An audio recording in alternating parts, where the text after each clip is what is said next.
बिस्मिल्लाहिर्रहमानिर्रहीम। दोस्तों और साथियों, मैं हूं शहजाद चौधरी मारगला न्यूज़ के साथ। उम्मीद है बखैर होंगे, खुशो खुर्रम होंगे। सुप्रीम कोर्ट से एक बड़ी अहम खबर आ गई। जस्टिस मंसूर अली शाह जो चीफ जस्टिस नहीं बन सके थे, उन्होंने चीफ जस्टिस या अफरीदी को एक ख़त लिखा है जिसमें उन्होंने इस बात का तकाजा किया है कि सुप्रीम जुडिशल काउंसिल का अजलास जो है वो रोक दिया जाए। वजह उसकी उन्होंने ये कही है कि 26वीं आईनी तरमीम के तहत जो जुडिशल कमीशन का अजलास बना था, उस आईनी तरमीम के खिलाफ सुप्रीम कोर्ट में कई दरख्वास्तें आ चुकी हैं। अगर उन पर सुप्रीम कोर्ट एक्शन लेती है तो ये अजलास बेमानी होगा या इसके फैसले बेवकूफ़ होंगे। आज अहम तरीन मसले पर बात करेंगे। हमारे साथ स्टूडियो में मौजूद हैं सैयद जुल्फ़िकार अली शाह। आइए उनसे बात करते हैं। अस्सलाम वालेकुम शाह जी। जी वालेकुम सलाम। क्या हाल है? कैसे हैं शाह जी? अल्लाह का करम। शाह जी, सुप्रीम कोर्ट में भी तनाज़ात जो है वो डे बाई डे बनते रहते हैं, तो आप जस्टिस साहब ने जो खत लिखा है उसकी कोई आईनी हैसियत है या उसके कुछ असरात मुरतब होंगे? टके की भी नहीं है। अच्छा, टके की इतनी अहमियत नहीं है। और जो जस्टिस मंसूर अली शाह साहब जिस तरीके से 26वीं आईनी तरमीम से पहले और बाद में भी जिस तरह मखसूस नशिस्तों के हवाले से उन्होंने 2 दफ़ा वजाहती आपको पता है बयान जारी किया, अपने ऑर्डर जारी हाँ किए जी, बिल्कुल वो। और फिर 26वीं तरमीम जब हो गई तो 29 अक्टूबर को उन्होंने क्या कहा था जस्टिस मुनीब अख्तर के साथ कि जनाब वाला इसका फुल कोर्ट बुलाया जाए। तो वो तो जो बताने वाले जो बताते हैं ना कि वो कहते हैं कि जनाब 5-6 जजेस के अलावा कोई तैयार नहीं हुआ था, वरना इन्होंने मकसद बुला लेना था वो भी फुल कोर्ट इजलास, लेकिन कोई तैयार नहीं हुआ। ठीक है, तो ये आज अब आप बता रहे हैं चौधरी साहब कि इन्होंने चीफ जस्टिस साहब या फरीदी साहब को ख़त लिख दिया कि जिसके तहत इन्होंने कहा कि जनाब जो 6 दिसंबर को जुडिशल कमीशन का इजलास होने वाला है वो ना बुलाया जाए। क्योंकि 26वीं आईनी तरमीम के मुतल्लिक 5-6 जो दरख्वास्तें हैं, पटिशन्स जो हैं वो दायर हो चुकी हैं सुप्रीम कोर्ट के अंदर। ठीक हो गया सर जी। अच्छा, अब मैं एक चीज़ चौधरी साहब इससे पहले कि इस खत के ऊपर मैं तबसरा करूं जो आपने सवाल किया है, मैं एक सवाल आपसे करना चाहता हूं कि 26वीं आईनी तरमीम के ऊपर भाई लोगों ने बड़े एतराज़ात किए। ओए हो जनाब, ये गवर्नमेंट ने अपने हक में कर ली, ये आइन का कत्ल हो गया, ये जमहूरियत का कत्ल हो गया, वगैरह वगैरह वगैरह। लेकिन उसके बाद इन्होंने क्या किया कि जब एक माह डायलॉग चले तो उसके बाद मौलाना फजलुर रहमान साहब को कहा खुद तहरीक इंसाफ ने कि जो मौलाना का मसवदा है वही हमारा मसवदा है। ठीक है जी, उसके बाद फिर मुकर गया। लेकिन उसके बाद जस्टिस मंसूर अली शाह साहब का मुसलसल जो एक एटीट्यूड रहा है, जो उनका रवैया रहा है सर, क्या उससे फिर 26वीं आईनी तरमीम जो है सर वो गवर्नमेंट ने जो की है उससे मकसद आप समझने के ये साबित नहीं होता कि वो उन्होंने ठीक की है? हाँ, जाहिर है जिस तरह उनका रवैया था बिल्कुल मुझे एक तरफा साबित हो रहा था जिस तरह ना। ठीक है, यानी जैसे एक चीज देखें कि अदालत के सामने कुछ सबूत आते हैं, कुछ शवाहिद आते हैं, कुछ दस्तावेजी जो है ना वो ठोस जो एविडेंशियल प्रूफ आते हैं, उसके बाद वो फैसला करती है ना। ऐसा ही यानी ये कहा यह जाता है कि अगर जज के सामने भी कत्ल हुआ ना उसको, लेकिन अदालत के सामने वो प्रूफ नहीं हुआ तो अदालत उसको जब तक वो अदालत के अंदर उसके सबूत नहीं आएंगे तब तक वो फैसला नहीं करेगी, नहीं कर सकती। ठीक होगी सर। अब मुझे एक चीज बताया जाए कि 26वीं आईनी तरमीम के खिलाफ तो अभी तक कोई केस चला ही नहीं है, शवाहिद आई नहीं है, तो जस्टिस मंसूर अली शाह को जो है इतने पड़थू क्यों पड़े हुए हैं? ठीक है, यही सर असल नुक्ता है ना कि ठीक है। अब हाँ जी आप बताएं। मैंने कहा शाह जी यही नुक्ता है जो आपने बयान किया है कि आखिर जस्टिस मंसूर अली शाह जो है वो ये तासर क्यों बार बार कायम कर रहे हैं उस सारे सिस्टम के खिलाफ जाके कि वो वाकई एक जमात के नुमाइंदा जज हैं। सर मैं वही तो कह रहा हूँ कि लोग कहते थे कि जी 26वीं आईनी तरमीम के ऊपर बड़े एतराज़ात होते थे, गवर्नमेंट ने ये कर दिया, अदलिया की आज़ादी खत्म कर सर। लेकिन अब जो जस्टिस मंसूर अली शाह साहब जो मुतवातर जो उनका रवैया आ रहा है, जो उनका वो अपना पे कर रहे हैं, उससे साबित होता है कि गवर्नमेंट ने सही किया है। वो उनकी जो 26वीं आईनी तरमीम की है उन्होंने उसको सही होने के ऊपर, उनके ठीक होने के ऊपर, उनके दुरुस्त होने के ऊपर मोहर तस्दीक सबूत कर रहे हैं वो। इसलिए कि अगर फर्ज करें 26वीं आईनी तरमीम ना हुई होती हाँ जी, ना हुई होती और justice Mansoor Ali Shah chief justice बन चुके होते सर, उन्होंने पहली पेशी के ऊपर उसको उड़ा के रख देना था।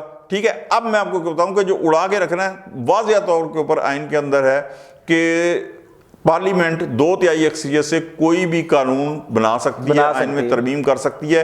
लोगों ने बीच में कहा जी बुनियादी ढांचा फलाना फलाना, कहीं नहीं लिखा हुआ कि आइन का ये नहीं है।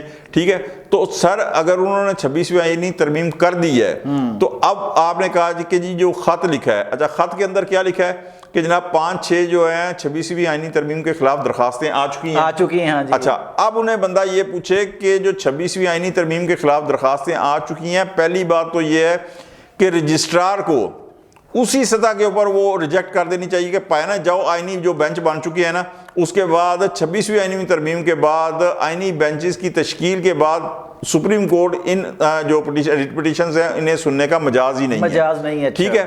अब अगर मजाज नहीं है तो सर जस्टिस मंसूर अली शाह गैर आईनी तौर के ऊपर इन दरखास्तों को, इन रिट पिटिशंस को सुनने के ऊपर क्यों बजिद हैं?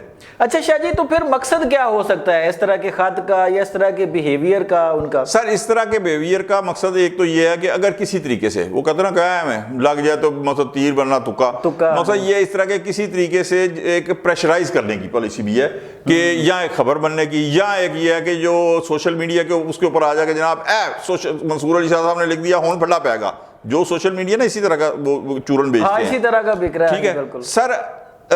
अगर फर्ज कर लें थोड़ी देर के लिए कि चीफ जस्टिस याहिया अफरीदी साहब जो है वो जुडिशल कमीशन का इजलास इस खत के बिहाफ के ऊपर नहीं बुलाते जी।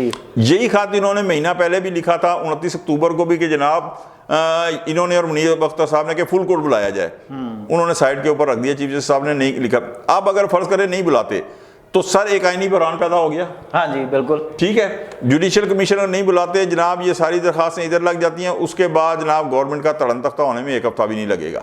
ठीक है जी। अब बात ये आ जाती है कि ये क्यों हो रहा है, चौधरी साहब ये क्यों हो रहा है? तो मैं आपको एक चीज बताऊं, मुझे तो लग ये रहा है कि वो जो स्लीपिंग सेल्स है ना, मैं सच्ची अल्लाह मुझे माफ करे, मैं कोई ये नहीं कि किसी के खिलाफ कह रहा हूँ या मैं तो इन्हें नहीं, मुझे लग ये रहा है कि जो स्लीपिंग सेल्स होते हैं ना मुख्तलिफ जमातों के या कुछ हाँ जी लोगों के, वो वक्त के तहत जो है ना उन्हें मुतहर्रिक किया जाता है, एक्टिव किया जाता है कि भाईजान आ जाओ, एक्टिव हो जाओ।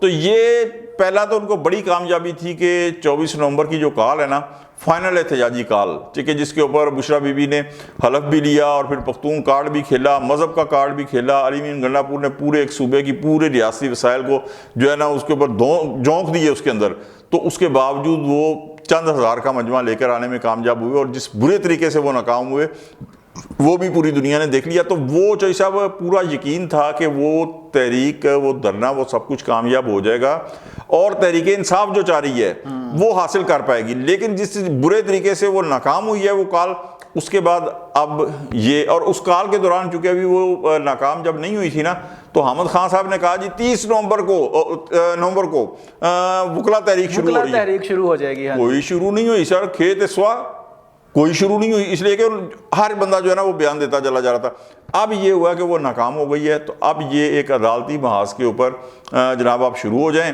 कि जनाब हो सकता है कि यहाँ से कुछ मिल जाए। सर कुछ मिलने वाला नहीं है, इसलिए कि अगर कुछ होगा इस हवाले से 26वीं आईनी तरमीम के बाद तो सर वो बिल्कुल गैर आईनी होगा, गैर कानूनी होगा, गैर जमहूरी होगा। अच्छा शाह जी एक और सवाल, जैसे आपने तहरीक का जिक्र किया कि तहरीक नाकाम हो गई, जी। अब ये बात सुनने में आ रही है कि इमरान खान के पास एक आखिरी कार्ड या एक तुरब का पत्ता भी है, कुछ उस पर भी आपके पास है इतला कि वो क्या तुरब का पत्ता हो सकता है? नहीं सर, मेरे पास कैसे, इसलिए कि रीमा खान साहब के आप अल्फाज तो सुने ना, उन्होंने कहा कि वो एक आखिरी तुरब का पत्ता है, लेकिन स्वाय खान साहब के वो किसी को नहीं मालूम। अच्छा ठीक है। तो अब अल्लाह खैर करे तहरीक इंसाफ की, अल्लाह खैर करे खान साहब की, इसलिए कि खान साहब के पास जो बड़ा सबसे बड़ा जितना मास्टर स्ट्रोक, बड़ा मास्टर स्ट्रोक वो खेलते हैं ना, वो उतना ही ज्यादा सबसे ज्यादा नुकसान वो खुद उनको पहुंचा, किसी और को नहीं पहुंचता। ठीक है। तो अल्लाह खैर करे तहरीक इंसाफ की, अल्लाह खैर करे खान साहब की कि उनके पास जो तुरब का पता है ना सर, आखिरी फाइनल जो कार्ड है जो सीने से लगा के बैठे हुए हैं, तो वो किसी और को, मतलब उनकी जो हमशीर है उन्होंने कहा रीमा खान साहबा कि किसी और को पता भी नहीं है, तो सर वो भी खेल दें, इसलिए कि कम अज़ कम उसके खेलने के बाद मुल्क को तो आगे चलने देना। लेकिन अब आप ये देखें कि 24 नवंबर की जो एक नाकाम कॉल दी थी ना सर, इसके बावजूद आप ये देखें कि स्टॉक एक्सचेंज 1,03,000 से ऊपर चली गई है, जो 100 इंडेक्स है उसका। अच्छा, उसके बाद आप ये देखें कि एक और चीज़ जैसा मैं यहाँ कहना ज़रूर चाहूँगा कि सर इनके एक मनचले वज़ीर साहब ने, चौधरी सरवर साहब जो थे, उनके सरवर खान साहब जो PIA के मुतालिक उन्होंने बयान दिया था पायलट्स के मुतालिक, तो यूरोपियन यूनियन पर पाबंदी लग गई थी। इस गवर्नमेंट की कोशिशों से वो पाबंदी हट गई है और यूरोपियन यूनियन के अंदर PIA की फ्लाइट्स जो है ना वो जानी शुरू हो जाएंगी। तो सर ये आप क्या चाहते हैं कि ये जो एक अच्छी खबरें आ रही हैं, जो इकॉनमी बेहतर हुई है, तो इस गवर्नमेंट की कोशिशों से हुई है। बेशक इसके अंदर मैं बिल्कुल एडमिट करूंगा कि इसके अंदर चीफ ऑफ आर्मी स्टाफ का बड़ा एक मेजर रोल है। तो सर मेजर रोल अगर है तो इसका मतलब है कि मौजूदा गवर्नमेंट के साथ वो खड़े हुए हैं और गवर्नमेंट और आर्मी इस्टेब्लिशमेंट एक पेज के ऊपर हैं। तो आप क्या चाहते हैं कि ये जितना कुछ आगे बढ़ रहा है तो फिर ये इसको रिवर्स गेयर लग जाए? तो ये जितनी चीज़ें हैं सर, मंसूर अली शाह साहब ने जो ख़त लिखा है उसके ऊपर कुछ नहीं होगा। क्यों कि वो उसी तरह मेरा ख्याल में चीफ जस्टिस साहब साइड पे रख देंगे जिस तरीके से इन्होंने 1 महीने पहले लिखा था कि 26वीं आईनी तरमीम के ऊपर फुल कोर्ट बनाया जाए। मुझे समझ नहीं आती कि मंसूर अली शाह साहब को मकसद क्या शौक चढ़ा हुआ है। जब आईनी बेंचेस बन गए हैं तो फिर आइन के तहत आईनी मामला वो बेंच सुनेंगे, सुप्रीम कोर्ट नहीं सुन सकता। तो आप किस चक्कर में हैं, मुझे नहीं समझ आती सर जी। दोस्तों और साथियों, आपने सैयद जुल्फ़िकार अली साहब का तजिया सुना कि जब आईनी तरमीम मुकम्मल हो चुकी है, उसके तहत अदारे परफॉर्म कर रहे हैं, तो जस्टिस मंसूर अली शाह का ख़त लिखा गया ख़त जो जस्टिस याह्या अफरीदी के नाम पर है, वो सिवाय एक अदालती शुरली के और कुछ नहीं साबित होगा। आज तक के लिए इतना ही। अपना बहुत ख्याल रखिएगा। अल्लाह ने के बान।